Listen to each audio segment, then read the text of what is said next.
Well, welcome everybody. I was on the wrong screen there for a second. Thank you for joining us about this conversation of the COVID-19 pandemic in Indian country.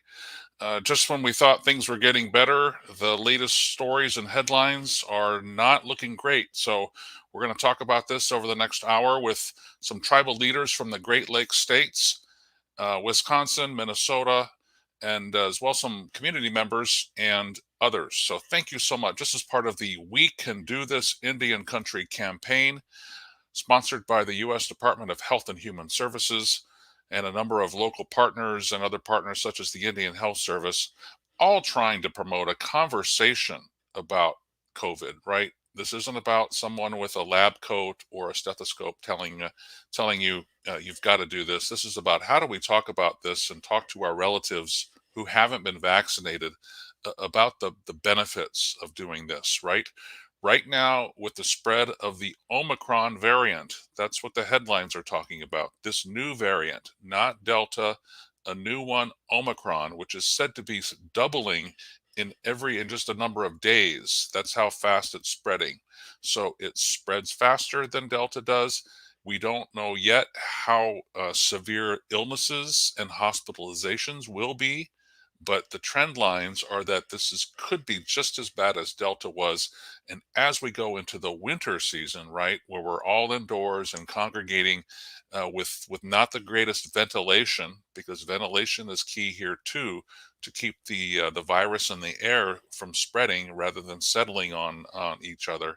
So there's just a lot to talk about in the next hour or so, and I'd like to bring into the conversation President Shannon Holsey of the. I'll let you introduce yourself, Miss President. Sure. Thank you for joining us. Thank you, David, and thank you for having me. Good evening, everyone. My name is Shannon Holsey, and I'm the president of the Stockbridge-Muncie Band of Mohican Indians, and we're located here in central Wisconsin, and we're one of the 11 tribal federally recognized tribes in Wisconsin, and we're one of the 35 regionally that consist of Wisconsin, Minnesota, and Michigan, and I think there's one in Iowa also. So it's a pleasure to be here. Thank you, David, for having me this evening. Well, thanks for making time on a Sunday night, and we waited for your Packers to win the game, and so you wouldn't be distracted by football and having to look at multiple screens. But they pulled out another one, and but let's joking aside, what's the current status of the pandemic there on your reservation in north central Wisconsin? Well, like you said, David, we're upon a year now, and we thought the surveillance or the environment that we're operating in with COVID-19 would be much significantly different. But our statistics, you can see in our statistics, there's a significant uptick, specifically in the county that we reside in. There is a huge hesitation for vaccinations. So our tribe has robustly since day one engaged both our state partners and our federal partners, as well as our tribal leadership throughout Wisconsin and our region, to really follow the science and try to create an environment that we promoted vaccinations, understanding more about it today than we did probably even a previous year ago, where there was just an opportunity starting for people to receive those vaccinations. You can clearly see that we understand that the vaccination won't necessarily prevent people from getting COVID-19, but we do understand that it will significantly reduce them from most likely succumbing to COVID-19. To date, we surveillance in our community. We surveillance our employees. We're the largest employer in our county, and we surveillance our employees to get some idea of how we are operating and at what levels we're operating. So we test our employees with the assistance of our National Guard every 2 weeks. We also in October, we mandated vaccinations for all of our employees. Our employees have until about January 4th to comply. But so far, we've done a really good job. I mean, in terms of, I know there was some hesitancy, but we have so far, we're almost there. We're in the 90 percentile, and we feel very positive about it. We constantly reinforce and educate people around the significance and the importance of it. But again, like I said, I think we all ultimately have what people are referring to as the COVID fatigue, meaning we're tired of this. People want to resume levels of normalcy, but we still mandate face mask wearing. Even in our casino, we went smokeless in our casino about a year and a half ago. And so we're doing whatever we can. We're still encouraging in our workplaces, socially distancing and having everybody in their own offices and doing different things. And we're just preparing ourselves, to your point, David, embracing ourselves to what is yet to come, because the numbers support exactly what you said. There has been, in the past several weeks, we've seen an uptick, but to your point, they're predicting with this new variant, almost 1 million people being infected by it nationally. So we're really bracing ourselves. We've been lucky. We've had, and I wouldn't say lucky, and I don't mean that tongue in cheek. We've had a total of 4 deaths as a result of COVID-19 in our community. But it's like this. It's like when you lose somebody to, especially an elder, to something like this, it's like burning a library down, because everything, your culture, your language, and your traditions all leave with that. or even a young person who is just set out to, you know, find their path in life. So there's a lot of interjoinment to it, and there's a significant, you know, push for us to make sure we do everything that we can to create an environment of safety for all of our people, including our employees. Thank you for that. And you have quite a few. You said 800 employees, and Yes. there's a mandate for everyone to be vaccinated. And if not for your own health, right, for the health of people around you, your customers, your relatives, your family.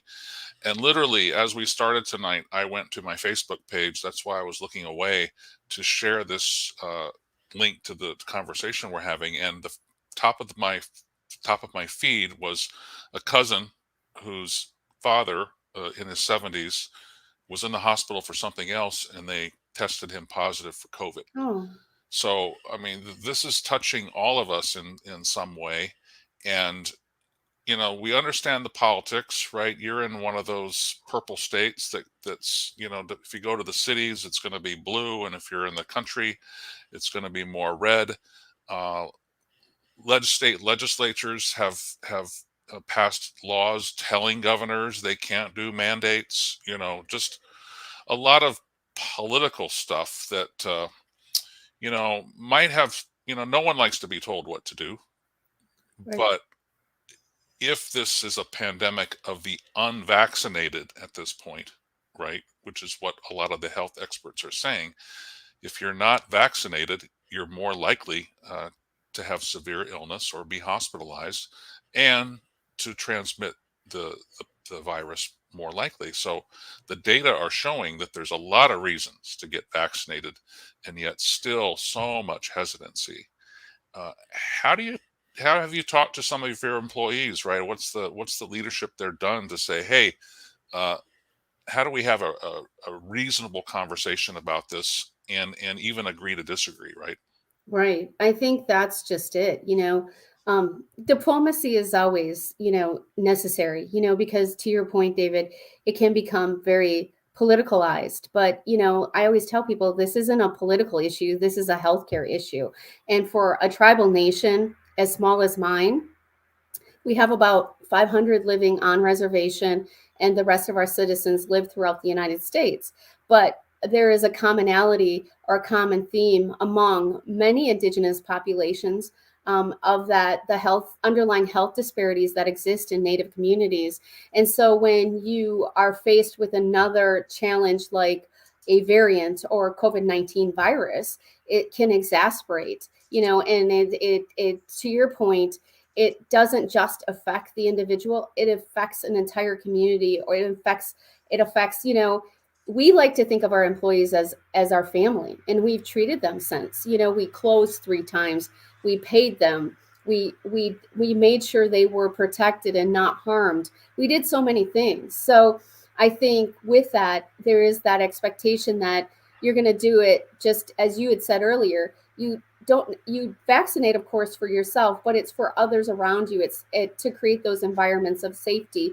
And so we keep telling our employees, that we will essentially, if we all collectively in a unifying way do this, we will find it through the science that there will be an improvement to our environment and our environment of safety. So, and we update them weekly, or even more frequently if there's an uptick in our community. We try to be as transparent as possible about what that is. And I don't think that there is anybody in our community that doesn't know somebody that has been adversely affected by it, even children. And then I think that's the major concern now. When the virus when it initiated, we were all very concerned about our elders and protecting our elders. But now it has evolved. I don't think that anybody is going to go unscathed. And that's why it's so important right now. We've worked very closely.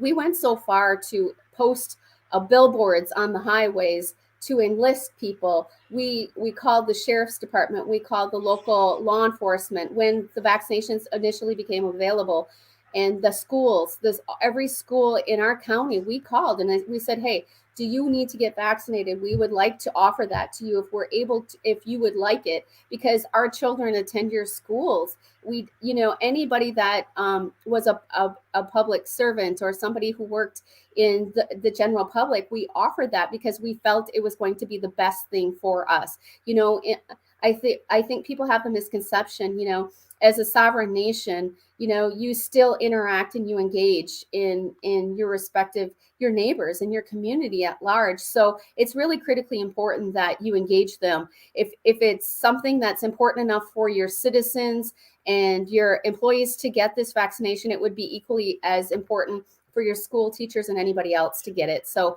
we made sure that we offered it up. I think we've done a resounding job at making sure that we made that available. I know that Indian country's response to that was significantly important. So far, we've as of like mid-December, we administered about 6,600 doses of COVID-19 vaccination. So some of them were the Pfizer. So, you know, you can imagine. So, and then the others were the 2 doses. So the Johnson and Johnson, that was the single dose. We did about 140 of those, but the rest were the 2 doses of either the Pfizer or the Moderna. And so we know that it is here because we can see in our surveillance. The other thing we did, Dave, is we engaged CDC because we really thought it was really, really critical that we understand our data and that we have a level of, we exercise sovereignty in terms of the use of that data too. Because I think beyond COVID-19, whenever that might be, if there is a beyond that, we really need to know the adverse effects of how it affected our people and to predict from a resource perspective and from a healthcare perspective, how we're going to continue to focus on their healthcare needs. So we know that that's critically important. Well, thank you so much for your leadership, and I think it's just awesome, right, that you're offering vaccines to neighbors from the very beginning, right, when there was probably more clamoring for it. Like in schools, right, we can understand teachers were legitimately concerned about, you know, being in a classroom with children who weren't vaccinated. So what do, right? Some places Right. closed schools, some didn't, and some have dealt with mask mandates in schools. And so thank you for that.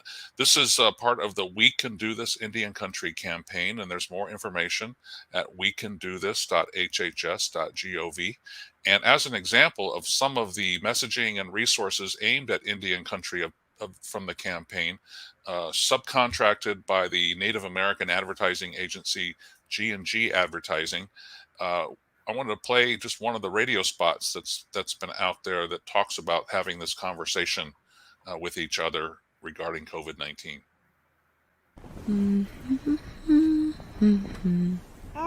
Sweet dreams, my baby. There we go. All snug, sweetheart. Have a great day. Oh, wait. Don't forget your basketball. Thanks, Mom. You cradled them. You buckled them. Now it's time to get them vaccinated. COVID-19 vaccines are highly effective in preventing hospitalization and death, even against the Delta variant. It's more important than ever before to protect yourself, our communities, and all our loved ones. We can do this. Go to vaccines.gov to find vaccines near you. Paid for by the U.S. Department of Health and Human Services.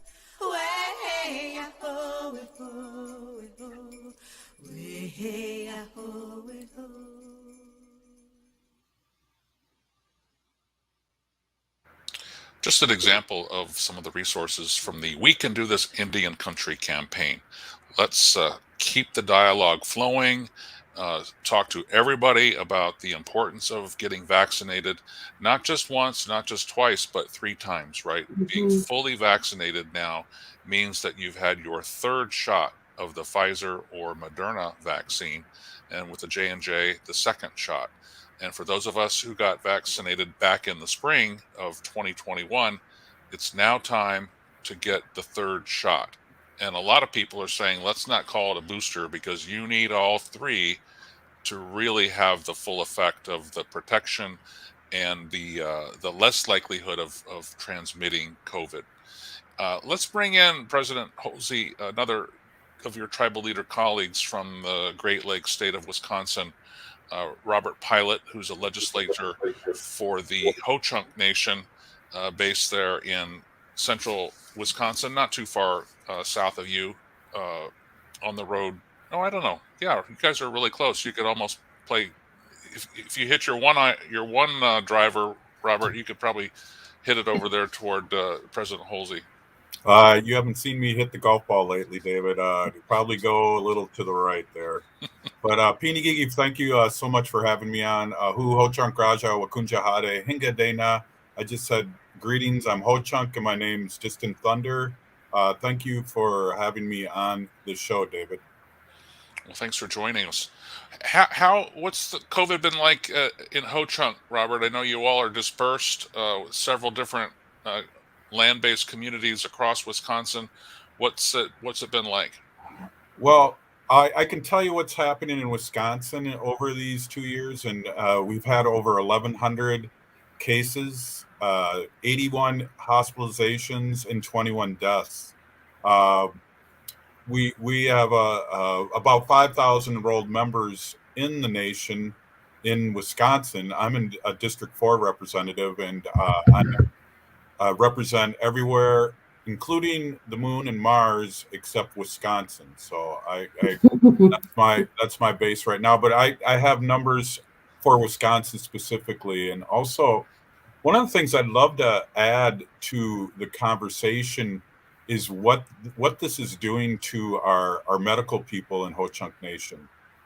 I hear fatigue. I hear all these things. They're in the front line, and we always need to be concerned about our members, our workers, our people that are working for the nation, and that's why shows like this are so important, because we need to vaccinate. And I'm a vaccinative. I've been vaccinated. I've got 3 shots, so I'm ready to make T-shirts that say that too. Vaccinative. I don't know. I think I stole that from Dr. Stately here in the Twin Cities, but I don't see any T-shirts yet. But it's been bleak, and we had a high numbers. 297 people had it in November of 2020, and it's since been steady. It's gone down in July to almost 0, but now it's back up. It's kind of following the trend of the nation, David. Well, and the headlines are quite serious. I believe that Dr. Anthony Fauci, who's the most well-known infectious disease expert in the country and talked to the tribal leaders White House summit about a month ago, he was on one of the Sunday morning talk shows today saying that this is looking like a very, very, very serious winter, right? And already we've heard of people thinking about changing up their travel plans. We've heard of some institutions who have shut down. One of the Cornell University sent its students home early for the winter break. We've heard of 3 NFL football games that have been postponed because of predominance of infections on their teams, right? We may not know exactly how dangerous the Omicron variant is, but there are more infections. It's spreading at a very, very high rate, doubling in a matter of days. And when you look at some of our healthcare facilities, particularly in Indian country, that are in rural areas on a good day, right, are probably understaffed, many of them. It just doesn't look good for more people coming to the hospital, coming to the clinic looking for help, and people just exhausted, right? And you don't want to turn anyone away, but that's what's been happening, right, with other less serious cases at the hospital. Sometimes there just aren't people or beds to serve those folks.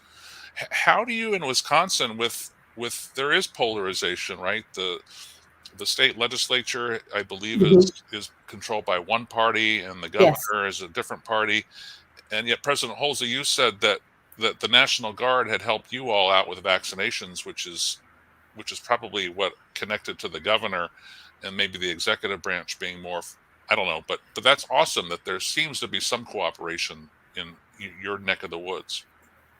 Absolutely. And you always, as a sovereign nation, have to look at things in its totality. I always say I pledge allegiance to the Mohican Nation. So my loyalty is there. And so when you look at it, you always have to look at it in a partisan way.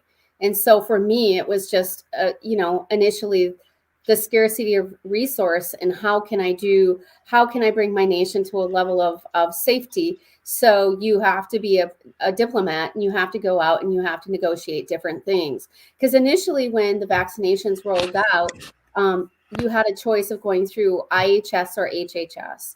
And so there was that interplay too. So, but in Wisconsin, we're very lucky that we have a governor that understands what the exercise of sovereignty is and what self-governance is. So he had a level of understanding where he was able to work through Secretary Timberlake, who is the HHS secretary, and National Guard to provide some of these resources that would be needed in order to facilitate some of these endeavors, right? So, and again, the legislation, he mandated for a period of time certain expectations, but of course, to your point, David, it got very political, and then it no longer became about health and safety or science. It became about a political ploy, and then we had the elections, and the national elections in November, and then everything else, and it was really indicative of that. But he really worked closely with, and he still does. The first year of the of COVID-19, we met weekly with the governor, the 11 nations of Wisconsin, and then now we meet monthly. But we're able to work through his secretaries to facilitate things that we need, because we felt it was incredibly important that we engage our government right away. So because we weren't really sure how that was going to roll out and how that was going to work and how that was going to be really facilitated. But Robert brought up a really good point about the mindfulness about self-care for our healthcare workers.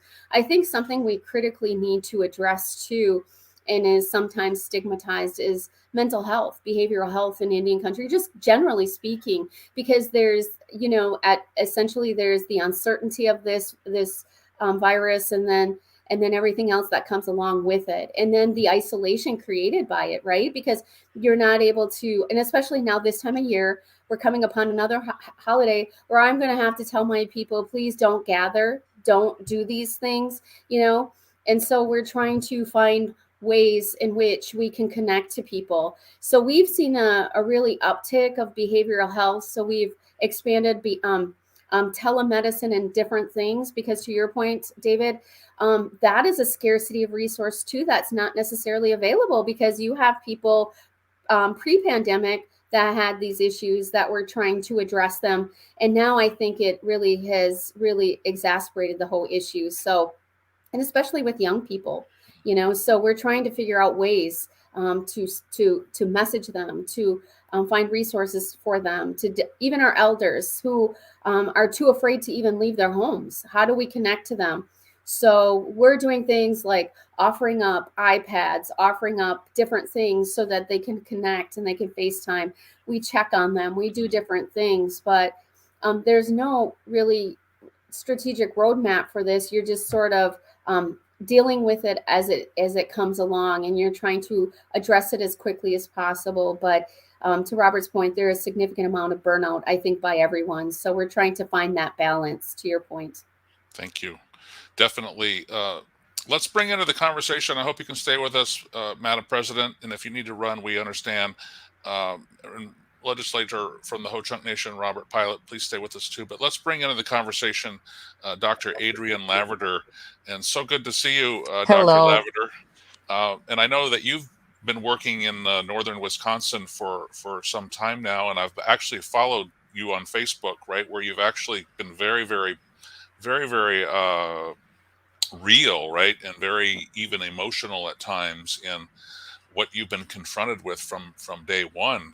How are you relative to COVID and the Omicron variant, and just? So right now, in fact, the reason I'm kind of like, so I'm just closing my door. I'm sorry. Yeah. But the reason I'm I'm late tonight as we actually had an outbreak of COVID in our clinic and our staff. And so I'm in the process of trying to contact staff members and people who are exposed and figure out how we're actually going to be able to do our clinic next week. Because we're already with COVID. One of the biggest problems we're facing right now is lack of staffing and mostly support staff. So, beyond COVID and trying to work with this shortage of staffing and also the increased cases, we're trying very hard to get people immunized.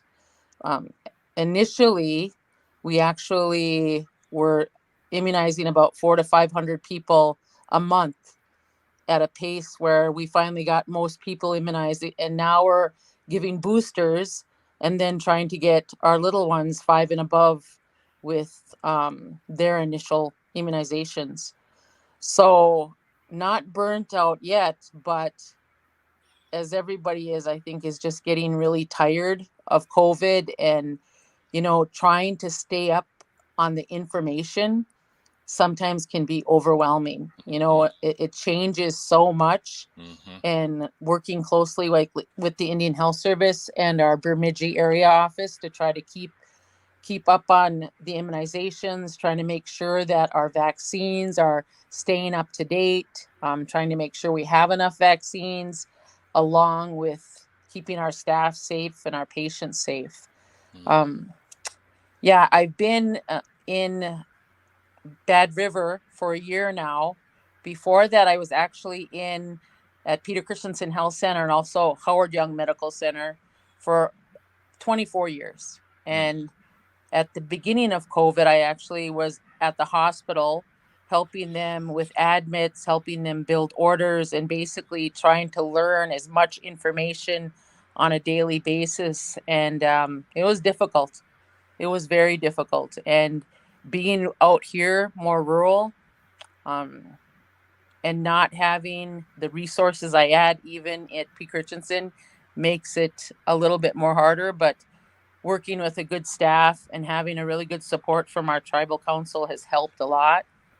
But really trying to just educate people as much as possible and get as many people vaccinated as we can. Right now in our county, we almost have 100% of our 65 and over fully vaccinated, which is awesome.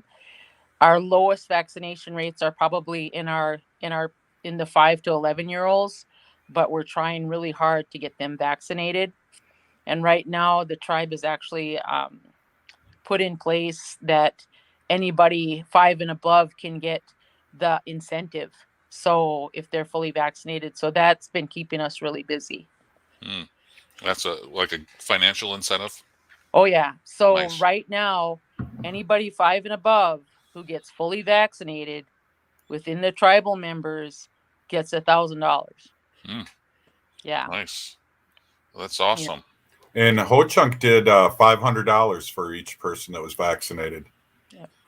Well, I guess Dr. Lavender and Robert Stockbridge must be cheap. We did $250, but we did it for our employees and our community members, but also we incentivize young people too. And we're continuing to do that because right now that is our focus is 5 and over and trying to get them vaccinated. So I'll have to talk off time with both of you to see if there is a higher rate of, participation or response, because, I don't know if you can really put a number on that, but if it's important to people to do that and it makes a significant difference health-wise in your community, then I say it's worth it. So. Oh yeah. And so the best part, what I saw when I first came to Bad River and we started doing these massive vaccinations were the elder people.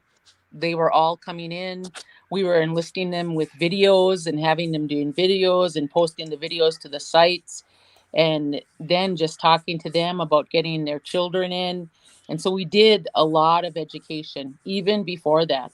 So a lot of our elders, and even probably, I would say 60 and above, I mean, we had a lot of them immunized at the beginning, and then they all came in, but it was all scheduled, and we made appointments and we called them and made sure they were coming in. But this is the first time the tribe has actually went into and to give an incentive for people to get their vaccine. Well, that's awesome. Well, thank you so much, Dr. Lavender. I mean, I can't even. I mean, I know that President Halsey has the weight of the world on her shoulders, and Robert as well, the Ho Chunk legislature. But I know I'm pretty sure none of us would want to trade seats with you. So thank you, thank you, thank you. You're welcome. How and I'm sure so many places are short on workers, right? And I can't even imagine the multiple hats, right, that people It's have. not just Indian country. Mhm. It's all over. It's all over. It's from people that are probably really, really tired of when I first started this and I was at the hospital helping, it was not, I couldn't even explain it. It was like I felt like I was in some kind of movie. It was the strangest thing. Working probably, I mean, it was like 16-hour days, and I would come home. I would have to take all my stuff off. I would jump in the shower, terrified of getting your family members sick, but just super overwhelming at that point. And watching people pass away from it was probably one of the hardest things. And having to be alone, it was so hard not to be able to let people come in, and then we tried to use Facebook, but again, all these people, most of them were on vents that were passing away. And keeping our gear on for that whole time. And I mean, you wouldn't even eat, you wouldn't even drink, because the thought of like taking your gear off and putting something in your mouth was like almost terrifying a little bit. So not where you only work, not only were you working long days, but really not taking care of yourself. And then by the time you had a day off, all you did was sleep.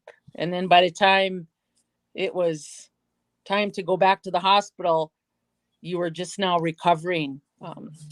And so, being here in the clinic, it's not as tough as that, but I don't think I could do it right now because so many of the people that are passing away are more younger people. Either way, it's hard. So you have people that are burnt out. You have people that are retiring early. You have people that are going for jobs because they're paying a lot for, especially nurses that have experience in the hospital. So we're kind of battling all of that. People retiring, people leaving the medical service, people getting, very, very high bonus pays, very, very high hourly wages. And even the hospitals here, even the rural clinics that are not Indian Health Service are having the same problem. So.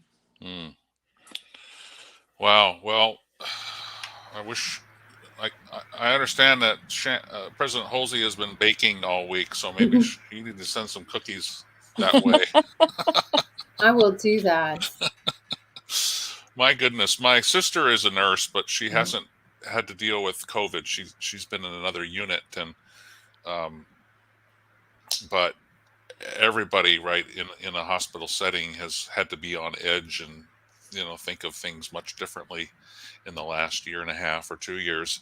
Do you feel it's gotten a little better, doctor, that at the beginning, as you were saying, we didn't know what was happening so much, so there was, I know you had your plastic face guard and the mask, and you probably brand new, clinical over or cleaned, probably had to change more than once every day sometimes.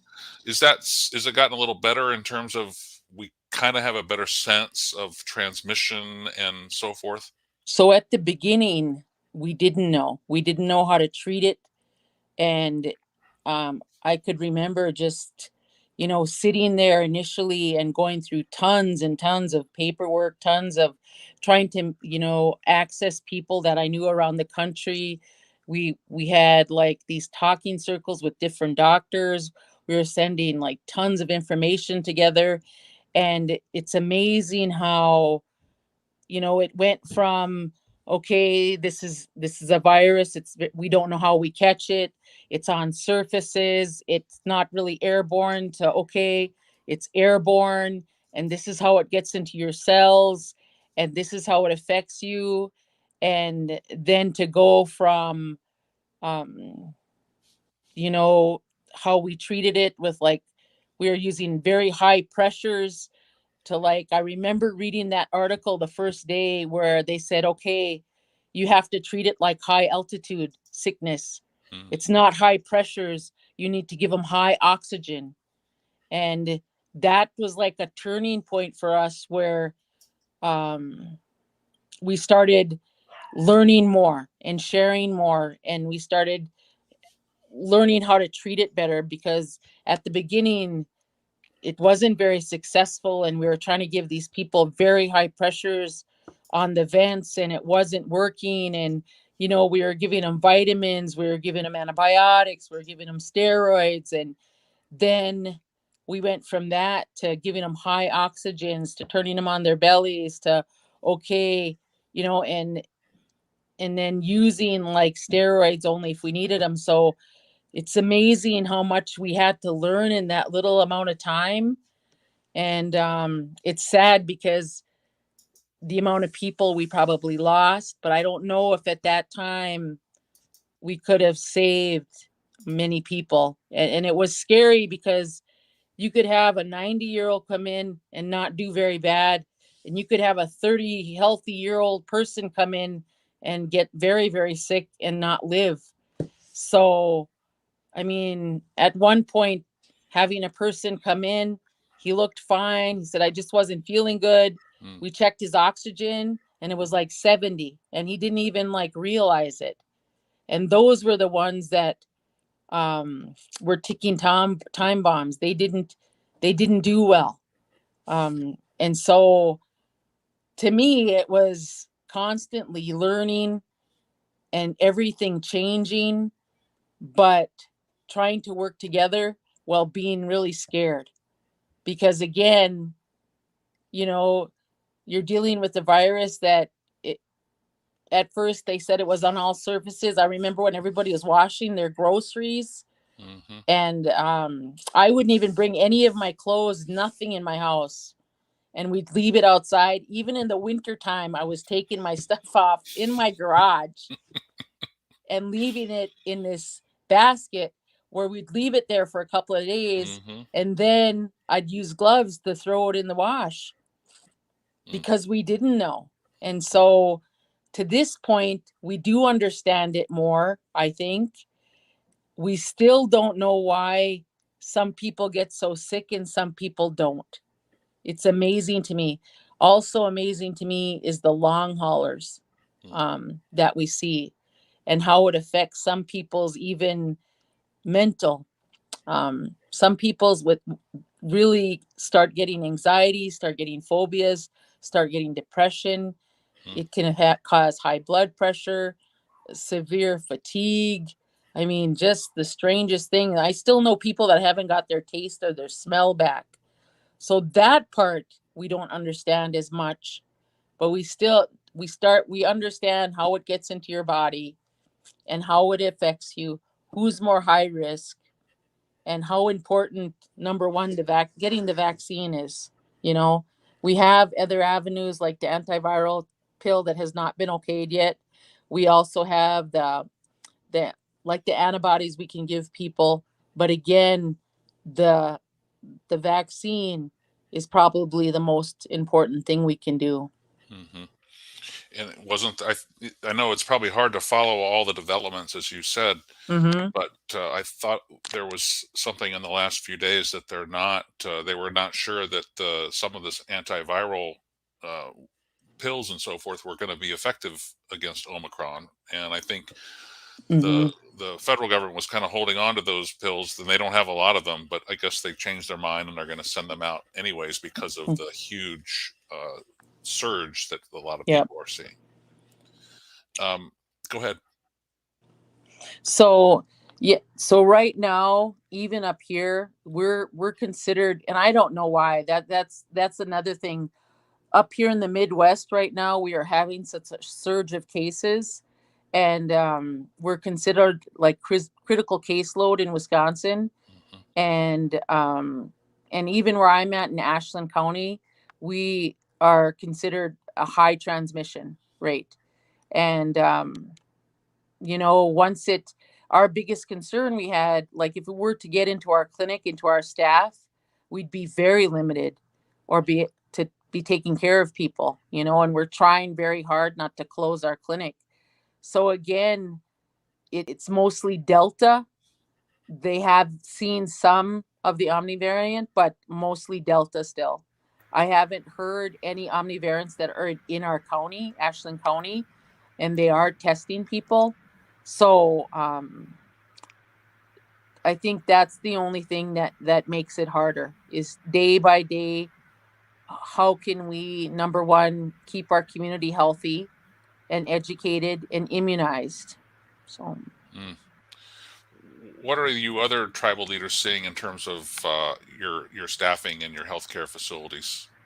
Have enough or constantly looking, or what's going on? Well, I know Ho-Chunk is really still looking in our clinics, and it's interesting too because our clinics are only open Monday through Friday, so that might be a good opportunity for somebody to work as opposed to all these hours with COVID and all these other things are going on. So there's incentives coming out, and we're just really looking for more help.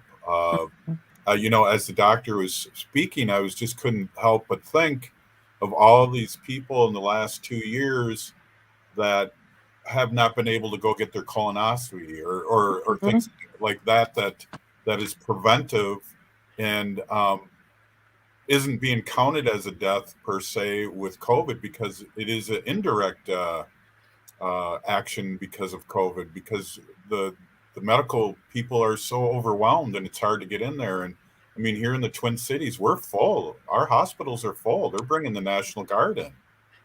Mm-hmm. Wow. How's your staffing in Stockbridge and Muncie, President? It's much like Robert described. It's challenging, and it's also because right now, as the good doctor just talked about, Wisconsin is really seeing an increase in case transmission, and we're the third highest of COVID-19 transmission in any state. So even when we have appropriate staff, they're still at risk. And so to her point, even we're seeing like our healthcare workers being affected by it. We're working with temp agencies. We're asking healthcare providers to come out of retirement. And to Robert's point too, people have just basic care that can't be met, just basic dental care, even because sometimes the staff were understaffed because of their direct contact or them getting the virus.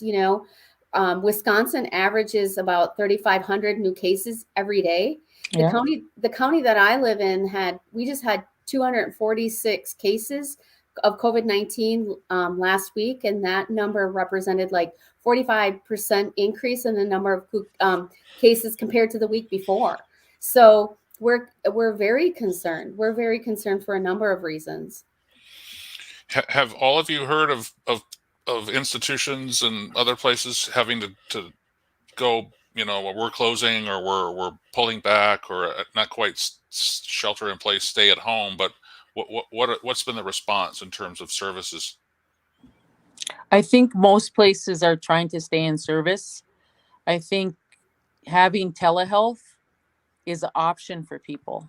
Okay, so if we got to the point where we were down so much staff, we would actually have our providers do telehealth.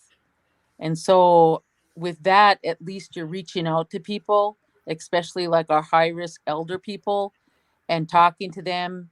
And if they need medications, ordering medications. And so that's one option we have.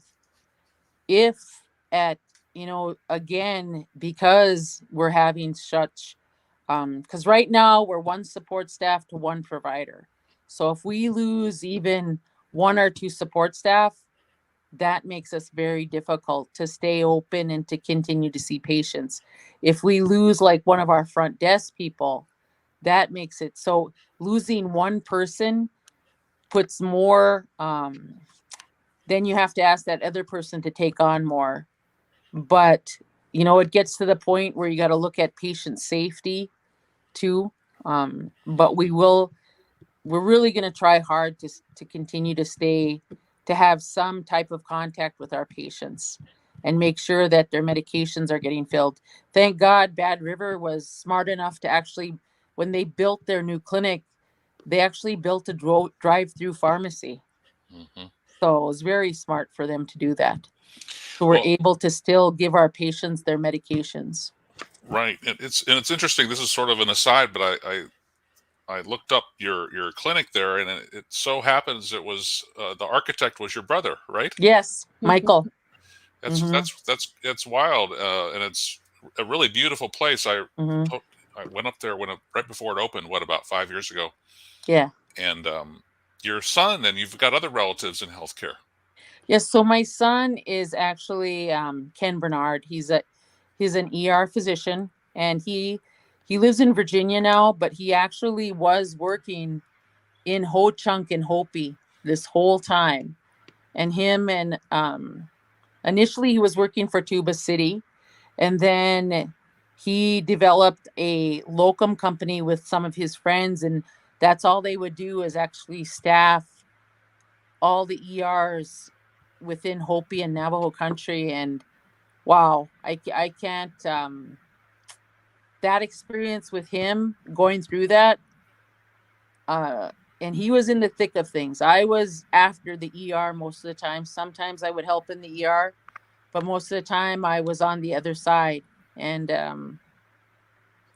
you know how different it is, the life there, the way the reservations are, how far the people are out. They don't have water, they don't have transportation, how long it takes them to get to the hospital or even to the ER.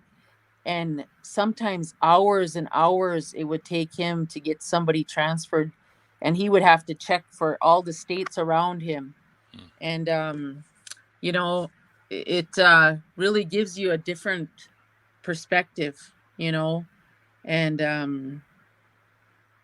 just everything. If people could document everything that we went through, it like I said, it to me it was like living in a strange movie all the time. But listening to him and giving him support and trying to talk, to him and keep him positive. He also, I don't think he minds me telling this. He actually did get COVID, and it was the scariest thing to me as a parent, because I couldn't go help him. I couldn't be by him. He just had, he has a young daughter, and they just had a baby, our newest baby. He was like 2 weeks old, I think, when Ken had COVID.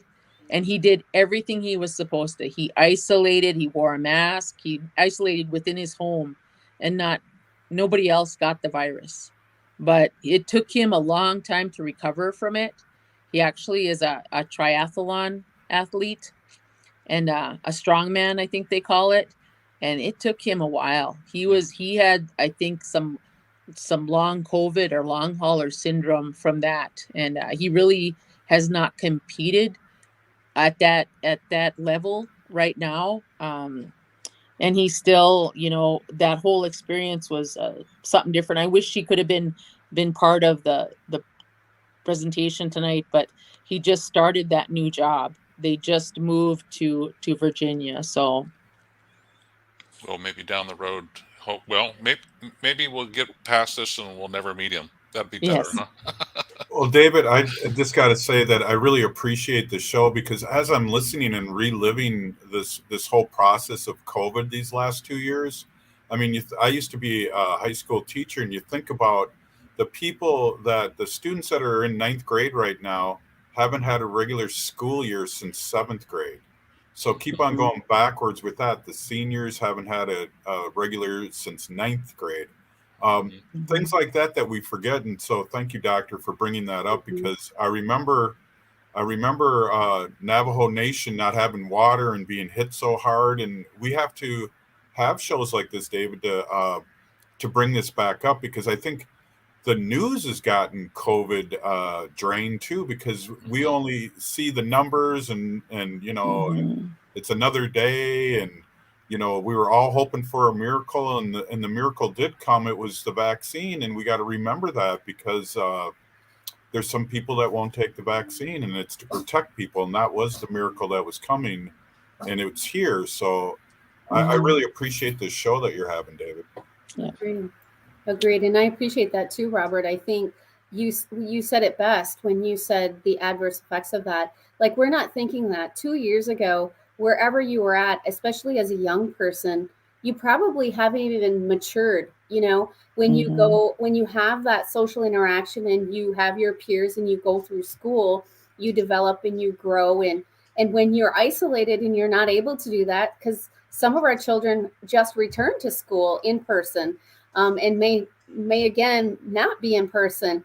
Just that whole experience. I appreciated you sharing your son's experience. My niece too was at the University of Minnesota and got COVID last Thanksgiving, and she too is a long hauler where she's a healthy girl, but has joint issues, has memory loss, and has that anxiety you talked about, where Right. she went so far as to get a service dog because she just, Right. and it shocks me, because she was this audacious, confident, intelligent young lady, and you're thinking, what's going on? It didn't seem like it that adversely affected her, but so to your point, doctor, we're really going to, in the next couple years, discover the adverse effects of this, and really what it means to tribal nations and how we approach it. So I really hope, David, you do in the coming months talk about the stigmas and behavioral health and the significance and the long-term effects it's had on Indian country. So we're even trying to hedge on what our long-term healthcare needs are. And so I really appreciated you sharing your personal stories, because I think that's what it's about, to dispel those stigmas. Don't hesitate to vaccinate. Get, as Dr. Lavender talked about, educate people about the significance, especially our young people. They need to get this to levels of safety. There isn't this conspiracy theory, I promise. And like she said, one thing that really works with the students, especially the high school students, let me tell you, the biggest thing they learned, and the biggest thing when talking to them, how much they miss their friends. How much they miss their friends and being at school, and the education and the teachers. And so them being at home, out of school and on like computers. So the biggest way I would reach them is say, you know what, you get this vaccine, you're going to go back to school. So you have a choice. Don't do the vaccine. You guys are going to be home with your parents, or do the vaccine and you guys will be in school with your friends. And you would be amazed how many, that's all it took. The thought of them having to be home with their parents constantly, So, not only using seriousness, but I talked to them about how the vaccine was prepared, how it wasn't the last minute thing, how, how I started out, how I educated myself, how I would never have them take something that would harm me, that would harm my family. And, also telling them of what I saw, of how I saw a healthy person die or an older person do fine. How, if you were to get somebody sick in your family, could you handle that? Because I've seen some young people who gave COVID to either a parent or grandparent that passed away, and it was awful. It was awful. The amount of guilt they feel because of that, because they went someplace with their friends and they didn't realize they had it, and they came back and they got sick, and one of their parents died or their grandparents died. And that is one of the hardest things to deal with, because there's nothing you can tell them. So I'm thankful that people on the reservation here are they're pretty good about getting their vaccines. And working with the young people, we just continue to try. But that $1,000, wow. Last week we're vaccinating probably 140, maybe 140 people a day with either a booster or giving them their first vaccines, their first and seconds. So it really did help a lot. Yeah, well, that's a good round number. That'll get Mhm. your attention. Yeah. And it's interesting. My kids are just out of one's out of college just now, and her last year was all virtual and very unhappy. Her graduation was virtual.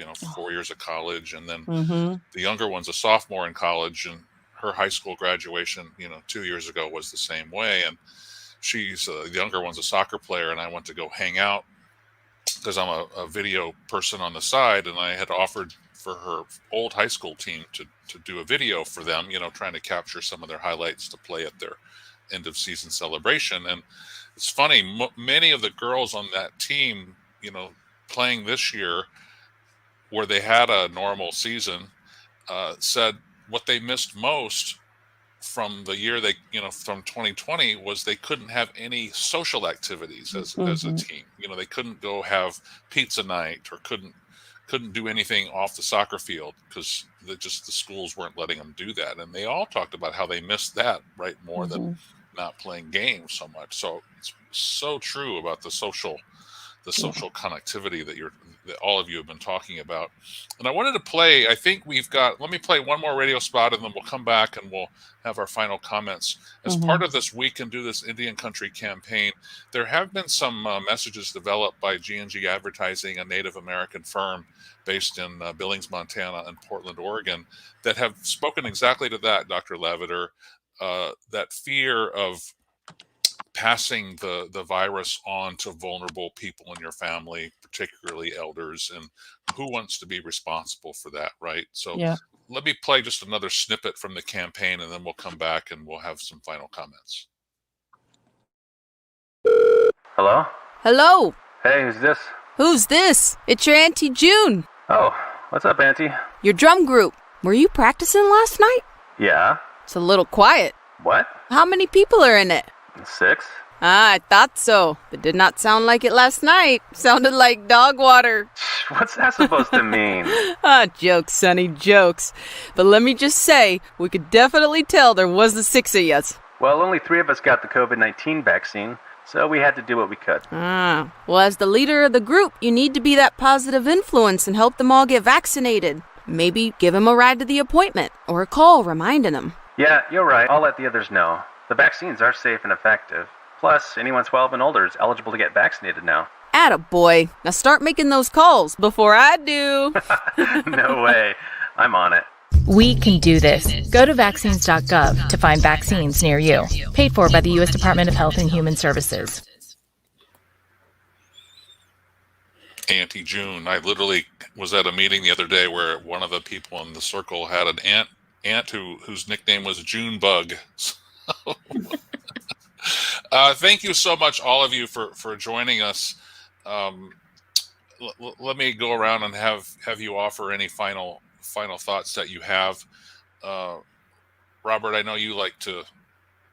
You've had the least amount of the microphone tonight, so why don't you start? Oh, I'm fine with that. Peony, again, for having me on. I would just like to say, and the doctor could maybe back me up with this, but what I've heard is that 90% of the people that are passing away and are getting really, really sick are not vaccinated. So please get vaccinated, and please, encourage your friends and everyone in your community to get vaccinated.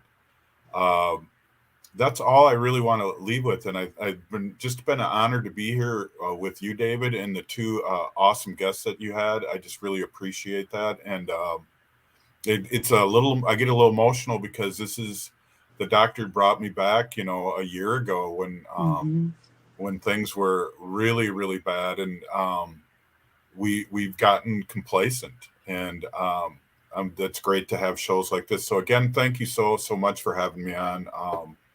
I'm getting a little emotional, but again, thank you. You're right, Robert. Our family didn't do Christmas last year, right?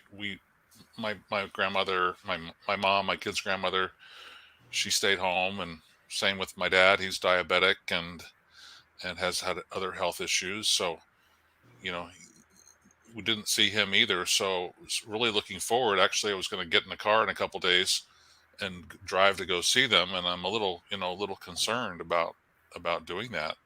Not just for them, right? And I know they're doing everything they are supposed to be doing, but still, right? You don't want to put people in jeopardy. President Halsey, final Sure. thoughts.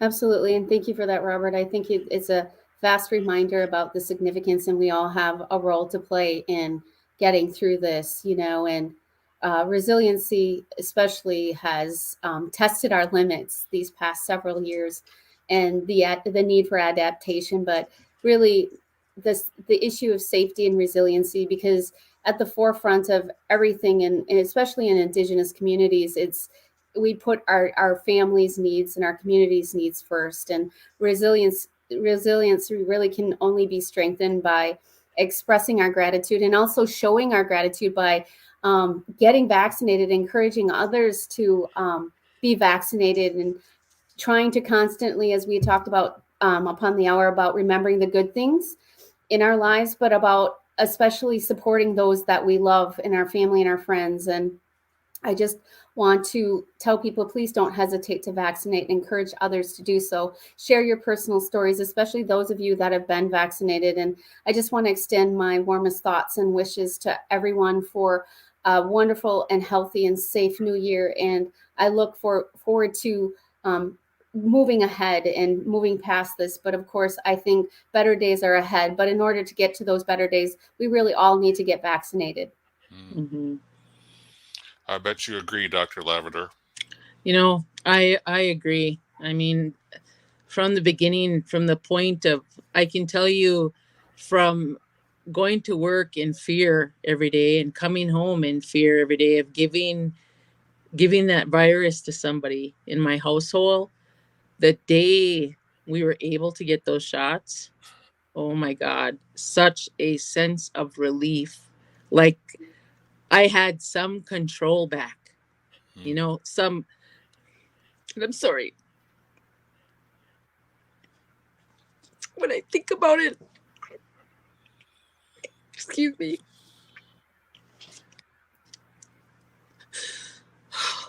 When I think about that day when I got my shot, such a sense of relief, but I was even more relieved when my kids were able to get it.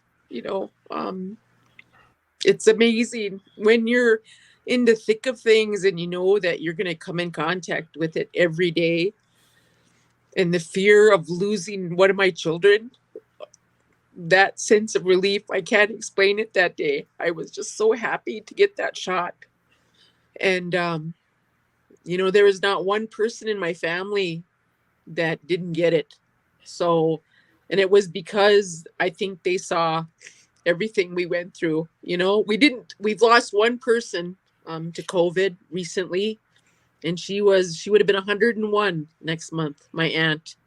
And she actually passed away from COVID. So, the biggest thing is people need to realize that, especially when it's not touching you, when you're not in the thick of things, or when you're not seeing it, and maybe you're just looking at numbers on Facebook or numbers of COVID on TV. Let me tell you, when you have people that are in your family that experiencing some of the stuff we experienced, it made it really real to my family, all my brothers and sisters. I do have some nieces and some nephews that work within the hospital that are nurses back home in Turtle Mountains. And let me tell you, there's not one person that didn't go that first day as soon as they could to get the vaccine. So, not only that, but knowing how it's affected, especially our elders. We lost a lot of our speakers, and even here in Bad River, we lost 2 or 3 of some really important language speakers. Recently, we had a traditional Maday funeral that I couldn't go to for my brother, my sister's husband, because I was under quarantine. So I couldn't go to something that important. So I mean, it affects our ability to live our lives. So the more people get vaccinated, the better we can take that control back of our lives, the better we can start living our lives without fear. I mean, I don't have as much fear now that I even have my booster. I don't have as much fear that I could die, or my worst fear is that I might not die from this, but I could be disabled. And if I developed long haulers or severe chronic fatigue and I couldn't take care of people, I couldn't do what I love, which is medicine, and I couldn't support my family. Those were my fears. And with each shot, and as time went by, that fear lessened. I'm not as afraid to go out to the store. But let me tell you, I wear my mask and I wash my hands. And I have a 6-year-old, and he wears his mask every day. And they asked him in school, and he actually told them, my mom's a doctor and I'm on the Bear Clan and I'm going to wear my mask, you know? And so these little ones, these little kids, they have less problem than anybody I know with wearing a mask or washing their hands. It's like a normal thing to him now. So, you know, I'm sorry for the emotion, but thank you. Thank you. Thank you. Thank you. I'd just like to ask you all if you could stay on just a little bit as we close our conversation. After the music, we can come back and thank you personally before you hang up. But thank you for a wonderful conversation tonight. And thank you for giving us just your heart, Dr. Lavender. You're welcome. And thank you for joining us. This has been a conversation. We can do this. Indian country. Here's a music to close us out from Shante Standing Rock, who's a COVID survivor himself from Rocky Boy and singing strong. And you can find him on iTunes. Shante Standing Rock. Thanks, everybody. Stay safe. Okay.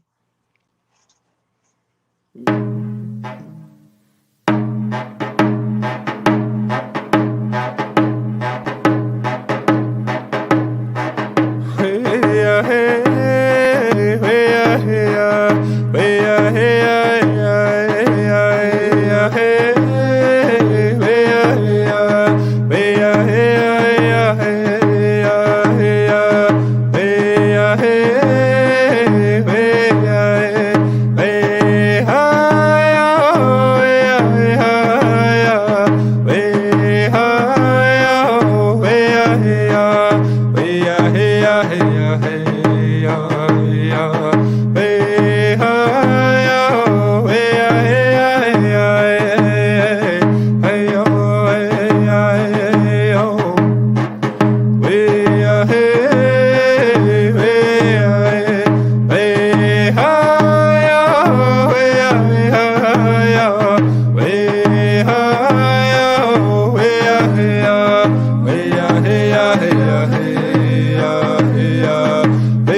hey, hey, hey, oh. Hey, hey, hey.